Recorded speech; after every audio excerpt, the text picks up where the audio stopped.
ನಮಸ್ಕಾರ ವೀಕ್ಷಕರೇ, Ayurveda for all ಚಾನಲ್ಗೆ ಸ್ವಾಗತ.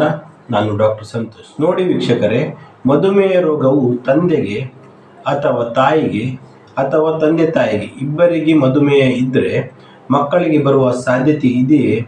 ಇದ್ದರೆ ಎಷ್ಟು ಪ್ರತಿಶತ ಇರ್ತದೆ? ಯಾವುದು ವಯಸ್ಸಿನಲ್ಲಿ ಬರಬಹುದು ಮತ್ತು ಬಾರದಿದ್ದಾಗೆ ಏನು ಮಾಡಬೇಕು? ಇದನ್ನೆಲ್ಲ ಈ ವಿಡಿಯೋದಲ್ಲಿ ನಾವು ಸಂಪೂರ್ಣವಾಗಿ ತಿಳಿದುಕೊಳ್ಳುವ. ವಿಡಿಯೋ ಇಂಟ್ರೆಸ್ಟಿಂಗ್ ಆಗಿದೆ, ಕೊನೆ ತನಕ ನೋಡಿ ಮತ್ತು ಜೀವನದಲ್ಲಿ ಅಳವಡಿಸಿಕೊಳ್ಳಿ ಮತ್ತು ಆರೋಗ್ಯವಾಗಿರಿ. ವೀಕ್ಷಕರೇ, ತಂದೆಗೆ ಮಧುಮೇಹ ಅಥವಾ ತಾಯಿಗೆ ಮಧುಮೇಹ ಇದ್ದರೆ ಮಕ್ಕಳಲ್ಲಿ ಬರುವ ಸಾಧ್ಯತೆ 50% ಇರ್ತದೆ.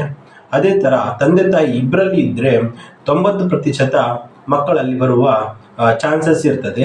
ಆದರೆ ಇದು ಖಂಡಿತವಾಗಿ ಬರಲೇಬೇಕು ಅಂತ ಏನಿಲ್ಲ. ಸರಳವಾಗಿ ಹೇಳುವುದಾದರೆ ಇದು ಜೆನೆಟಿಕ್ ಪ್ರಾಬ್ಲಮ್ ಇಂದ ಬರ್ತದೆ, ಅಂದರೆ ವಾರಸುದಾರಿಕೆಯಿಂದ ಬರುವ ಸಾಧ್ಯತೆ ಇದೆ.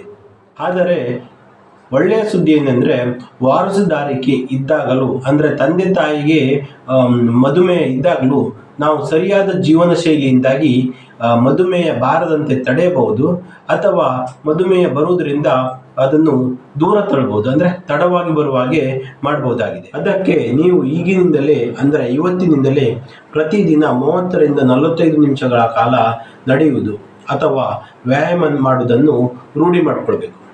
ಅದೇ ಥರ ಸಿಹಿ ತಿಂಡಿ, ತಂಪು ಪಾನೀಯ, ಬೇಕರಿ ಪದಾರ್ಥವನ್ನು ಕಡಿಮೆ ಮಾಡಿಕೊಳ್ಬೇಕು. ಅಕಸ್ಮಾತ್ ನೀವು 30 ವರ್ಷ ದಾಟಿದವರಲ್ಲ ಆದರೆ ಸಂಪೂರ್ಣವಾಗಿ ನಿಲ್ಲಿಸಬೇಕಾಗ್ತದೆ.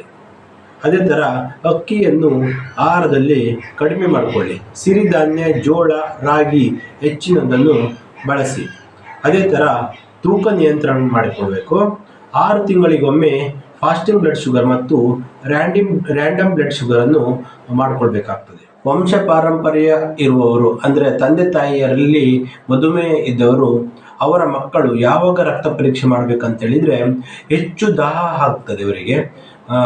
ಅದೇ ಥರ ಹೆಚ್ಚೆಚ್ಚು ಮೂತ್ರ ಹೋಗುವುದು, ತುಂಬ ಸುಸ್ತಾಗುವುದು, ಏನು ಕೆಲಸ ಮಾಡಿದೆಯೂ ದಣಿವಾಗುವುದು, ತೂಕದಲ್ಲಿ ಕಡಿಮೆ ಪ್ರಮಾಣ ತೂಕ ಕಡಿಮೆ ಆಗ್ತಾ ಹೋಗುವುದು. ಅದೇ ಥರ ಮೂತ್ರದ ಜಾಗದಲ್ಲಿ ಇನ್ಫೆಕ್ಷನ್ ಆಗ್ತಾ ಇರುವುದು. ಇಂಥವರು ಕೂಡಲೇ ರಕ್ತದಲ್ಲಿ ಸಕ್ಕರೆ ಅಂಶ ಇದೆಯಾ ಇಲ್ವಾ ಅಂತ ರಕ್ತ ಪರೀಕ್ಷೆಯನ್ನು ಮಾಡಿಕೊಳ್ಬೇಕಾಗ್ತದೆ.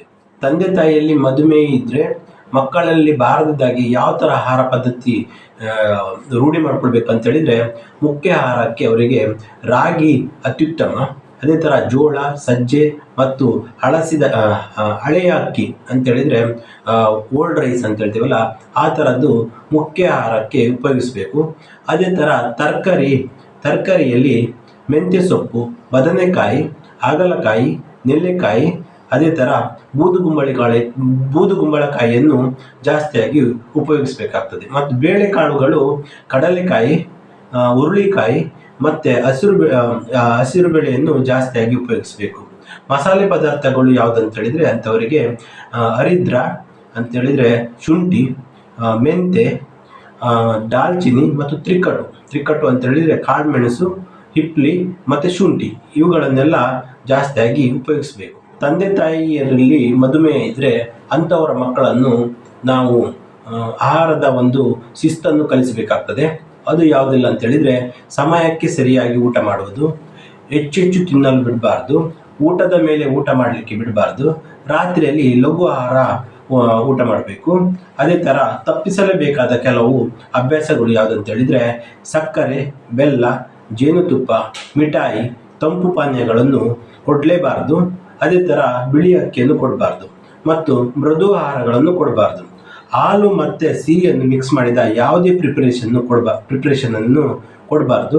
ದಿನದಲ್ಲಿ ನಿದ್ರೆ ಮಾಡಲಿಕ್ಕೆ ಬಿಡಬಾರ್ದು. ರಾತ್ರಿಯ ವೇಳೆ ಮಾತ್ರ ನಿದ್ರೆ ಮಾಡೋದು ಅಭ್ಯಾಸ ಮಾಡಬೇಕು ಮತ್ತು ಆಲಸ್ಯದಲ್ಲಿ ಇರಬಾರ್ದು. ಏನಾದರೂ ಚಟುವಟಿಕೆಯಿಂದ ಇನ್ನು ಮಾಡ್ತಾ ಇರಬೇಕು. ತಂದೆ ತಾಯಿಯರಲ್ಲಿ ಮಧುಮೇಹ ಇದ್ದರೆ ಅಂಥವರ ಮಕ್ಕಳು ಈ ಥರದ ವಿಹಾರಗಳನ್ನು ಮಾಡಬೇಕು.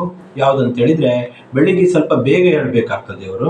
ಅದೇ ಥರ ಸ್ವಲ್ಪ ಶ್ರಮವಾದ ಕೆಲಸ ಮಾಡಬೇಕು. ಇಲ್ಲಾದರೆ ಒಂದು 30ರಿಂದ 40 ನಿಮಿಷಗಳಷ್ಟು ನಡಿಗೆ ಮಾಡಬೇಕು, ಅಂದರೆ ವಾಕಿಂಗ್ ಮಾಡಬೇಕು. ಅದೇ ಥರ ಪ್ರಾಣಾಯಾಮ ಮಾಡಲು ಕಲಿಬೇಕಾಗ್ತದೆ. ವಿಹಾರಗಳು ಯಾವುದು ಮಾಡಬಾರ್ದು ಅಂತೇಳಿದರೆ ಹಗಲು ನಿದ್ರೆ ಮಾಡಬಾರ್ದು. ಅದೇ ಥರ ಹೆಚ್ಚು ಹೊತ್ತು ಕೂತ್ಕೊಂಡು ಕೆಲಸ ಮಾಡೋದನ್ನು ತಪ್ಪಿಸಬೇಕು. ರಾತ್ರಿ ಜಾಗರಣೆ ಮಾಡಬಾರ್ದು, ಅಂದರೆ ರಾತ್ರಿ ನಿದ್ರೆ ಬಿಡಬಾರ್ದು ಮತ್ತು ಆಲಸ್ಯ ಮಾಡಬಾರ್ದು, ಚಟುವಟಿಕೆಯಿಂದ ಕೂಡಿರಬೇಕು. ಇಷ್ಟು ಹೇಳಿ ಈ ವಿಡಿಯೋನ ಇಲ್ಲಿಗೆ ಮುಗಿಸುತ್ತೇನೆ.